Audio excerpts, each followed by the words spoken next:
Oh, we got a long journey to go, but hopefully this was a good introduction to the journey. And I've been excited to redo this teaching. This is now the third time we've done this teaching. I did this back in 2000 or something like that, 99 or 2000 originally or whatever it was. And then we did it again about 5 years ago. And we have that one still available online. But I want to redo it this way because I want to make sure now in redoing it that I'm packaging it in a with more clarity and positioning it in your readiness to receive it and with more clarity. If Yeshua at that time was announcing as the good news that the lost sheep were being regathered, how does that fit in with his foreknowledge that the temple was going to be destroyed in AD 70? How does the reign of the heavens, I think millennium, but back then, what would the people have understood? Okay, excellent point. Okay, so what we have to do is redefine our understanding of regathering. Okay, one of the things that we have to realize is that the beginning of the process is gathering people to himself. That doesn't necessarily mean a physical journey, because by the time he announced that in Acts, he then left. Okay, so it's gathering people to him in terms of getting them back to and in line with their covenantal interaction with him through Torah. Okay, through a vertical relationship through Torah. So it wasn't that he was gathering and saying, now we're all coming back to the land.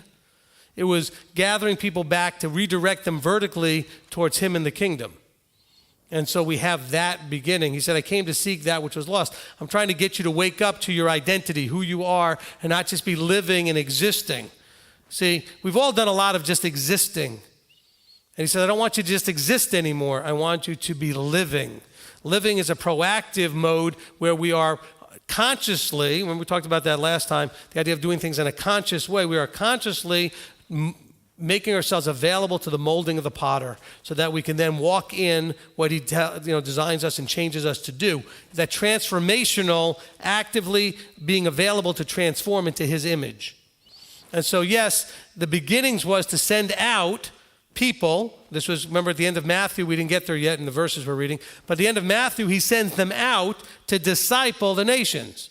So what is he doing? He's going and looking, he sent them looking for lost sheep. We read that in Matthew 10, I think we read, when he sent them out to look for lost sheep. Okay, he says, but now I want you to, in your process of looking for lost sheep, I want you to, I'm sorry, that was Matthew 15, okay, but in your process of looking for lost sheep, you're also then going to be redirecting those lost sheep to get their vertical alignment correct. So we're not just going out and saying, oh, by the way, you're an Israelite, okay, and you were scattered so many generations ago, and you're an Israelite, you were scattered, now come back to Israel. No, you can't just come back as an assimilated Gentile wherever you were. This is the process of teshuvah. So he was announcing, hey, lost sheep, it's time to make teshuvah. And you can see another analogy even with Egypt, okay? It seemed to the Israelites in punishment that Yahweh wasn't hearing their calls and their cries. Well, when he sends them out with the Assyrian captivity and scatters them, he says, Lo ruchama and lo ami, you're no longer, we're going to read this in Hosea. See, we're jumping ahead like 3 parts, but he says, you're no longer my people and you're no longer going to receive mercy. And now the good news was that it also says in the same place where I told you no mercy and not my people, you will also then be called the children of the living Elohim. So that was the announcing, and we're going to get to that as we go through these parts. Patience is going to be needed to make it through these parts. But when we get to Hosea, and we will absolutely cover a lot in Hosea, you're going to see those prophecies where they were told, look, you are now going to get the punishment of no more mercy, you're no longer my people. Now, Christianity teaches that to some degree as being an end-all be-all. But another verse later it says, but in that same place where I said that, in the future it's also going to be said that you are the children of the living Elohim. And that's really important to know that we have both of those playing forth. You know what, I'm even going to just read that to you just to have that real quick. In Hosea chapter 1, let's see. In verse 8, okay, it says here, no, actually, let's see. Verse 6, it says, and she conceived again and bore a daughter, and he said to him, call her name Lo Ruchama, for no longer do I have compassion on the house of Israel, so as to forgive them at all. This is where he was at that time. And then in verse 9, it says, then he said, call his name Lo Ami, for you are not my people, and I am not for you.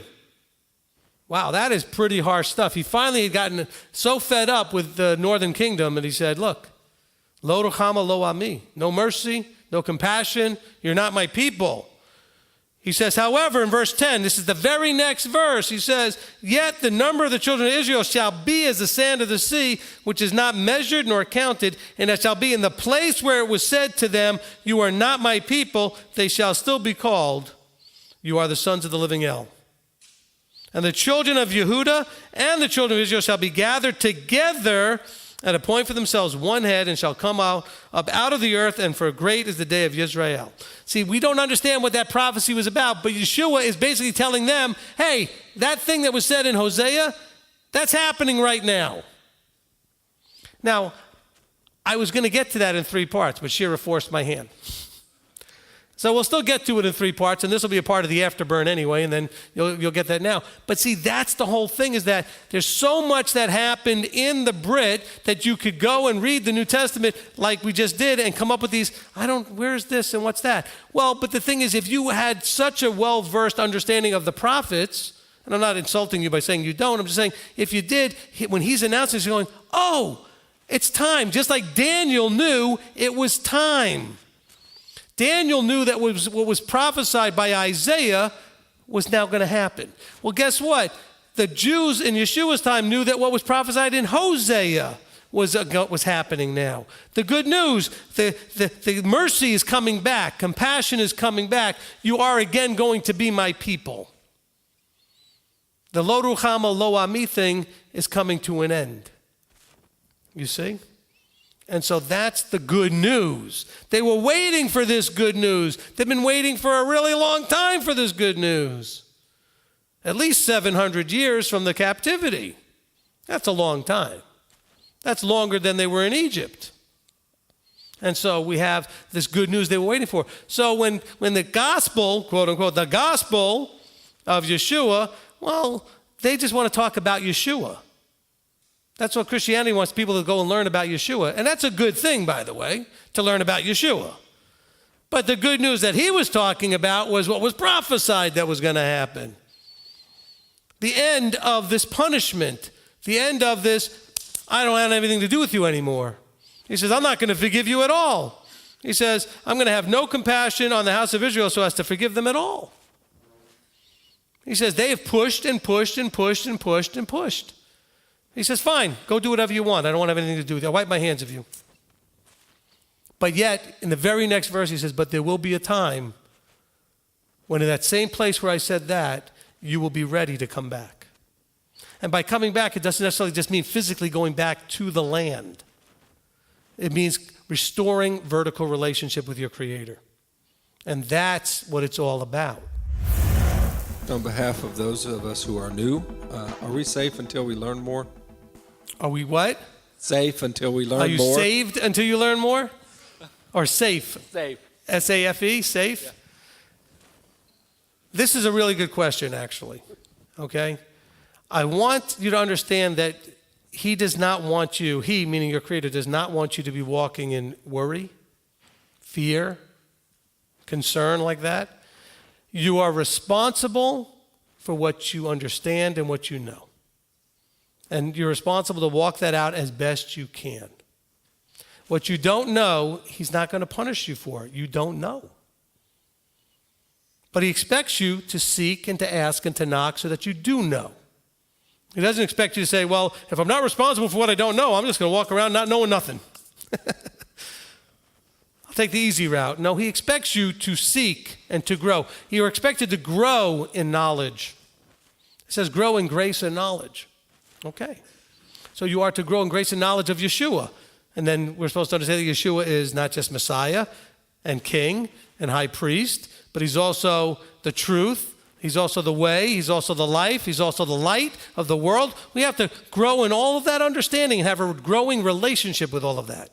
But as far as being safe, you are safe if you do to the best. Remember Deuteronomy chapter 6, verse 5, that you are to love Yahweh with all your heart and strength, mind, and being. So if you're doing that the best you can, You're safe in the fact that you're doing that the best you can, as long as you're making an effort to keep growing and learning and growing and learning.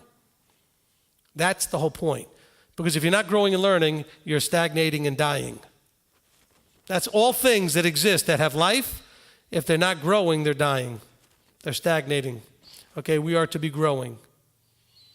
And so even while we age and our physical body starts to deteriorate, hopefully our mind and our understanding and our relationship vertically is still growing. So no, don't worry about being safe. If you are not walking in hypocrisy and you're not just doing whatever you want and ignoring what you know you're not supposed to do or ignoring what you're supposed to do, but you're doing to the best of your ability with integrity what you know, then you are, in my opinion, safe at that moment to the best that you could be safe.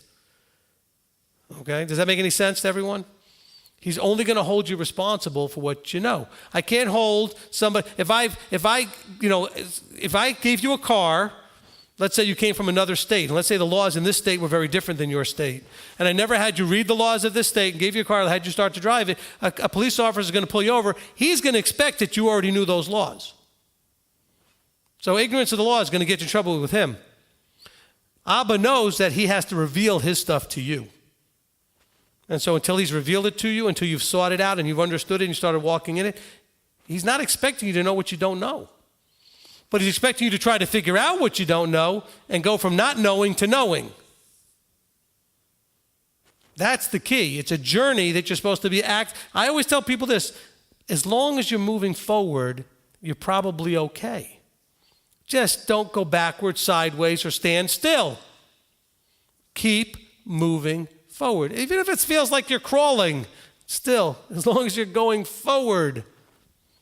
Because it's about the heart more than anything else. And he wants to see in Deuteronomy 8:2, which we talk about over and over again, is it in your heart to keep the commandments? Not do you know them perfectly, not are you actively doing them perfectly, but is it in your heart to want to do them? That's the critical point. Is it in your heart? And if it's not in your heart, that's going to be where you're not safe. Where's your heart? Okay, next question. As we read our scriptures, should we always interpret those things referring to seed as the Father's word? I've not done a full study on the word seed. There's the seed of the woman and there's the seed of the enemy. A seed is used in a lot of different ways. So I will do a teaching. At one point, I'm planning to do a teaching series on all the agricultural metaphors.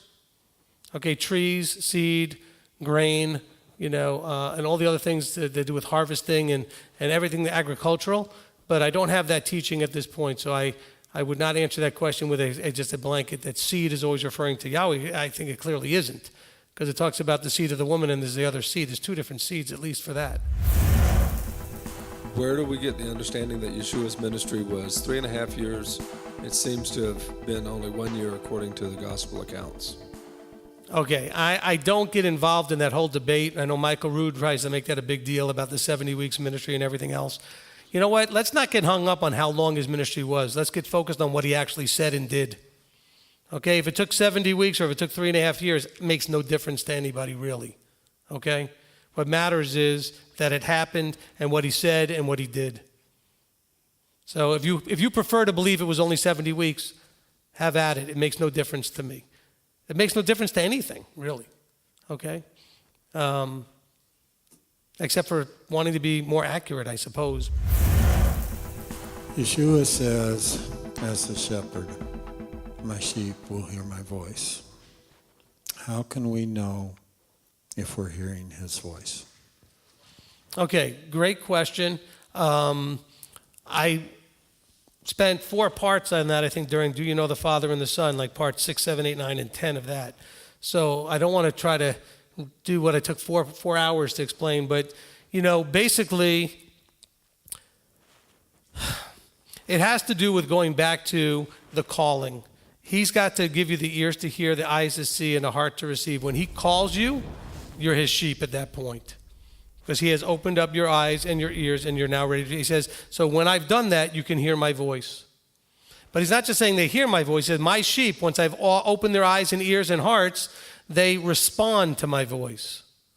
Okay, they respond. Hearing, from a Shema point of view, from a Hebrew point of view, is an active responding to what you actually had sound go into your mind or your ear. Did you actually are responding to the voice? Okay, but to really answer that question, I would point to, do you know the Father and the Son? My sheep know my voice, which is like part 6, 7, 8, 9, 10, or something like that of that series. Okay? Thank you for the question, though, John. Good. That's an important point, though, when he says, my sheep. Well, and that's why we also talked about the idea that says, well, other sheep I have. And when we get to the end of the teaching, we're going to go back to these kind of initial verses that make you go, We'll go back to them and readdress them now in the fullness of what we've actually covered through the other parts. So now we'll go back to these verses at the end. We'll go, okay, now in that different way of looking at things, now that we have this clarity of understanding, let's go back to where we were and say, oh, now that I know all of this, these verses make a whole lot more sense.